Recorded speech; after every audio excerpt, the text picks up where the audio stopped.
Sir నా పేరు Srinivas sir. Okay. నేను అదే కౌంట్ తక్కువ వచ్చిందని చేయించుకున్నాను సార్. ఓకే. అందులో జీరో కౌంట్ అని వచ్చింది. ఓకే. ఆ, మళ్ళీ బయాప్సీ చేయాలంటే చేయించుకున్నాను సార్. ఓకే. బయాప్సీ చేస్తే అందులో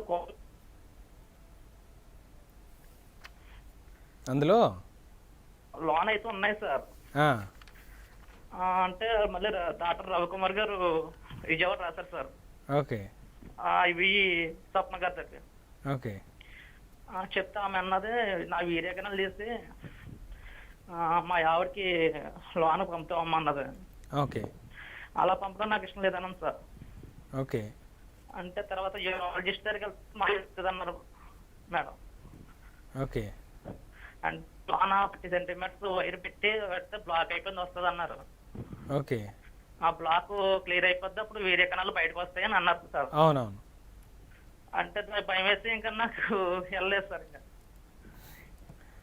సరేనమ్మా, అదే యాక్చువల్గా ఏంటంటే లోపల వీర్య కణాలు తరైన ఇంతకుముందు చెప్పినట్టుగా ఆ బ్లాకేజ్ వల్ల బయటకు రాలేకపోతుంటాయి. మీరేంటంటే ఒకవేళ అంత సర్జరీ అంటే టెన్షన్గా ఉన్నట్లయితే దగ్గరలో ఉన్న హోమియోపతి డాక్టర్ని కన్సల్ట్ అవ్వండి. వాళ్ళ యొక్క గ్రేడ్స్ డిసైడ్ చేస్తారు. ఒక్కోసారి ఏమవుతుందంటే వెరికోసిల్ యొక్క గ్రేడ్ లెవెల్స్ ఎక్కువగా ఉన్నప్పుడు మన సెవెన్ కౌంట్ బయటకు రావడానికి ఆగిపోతూ ఉంటుంది.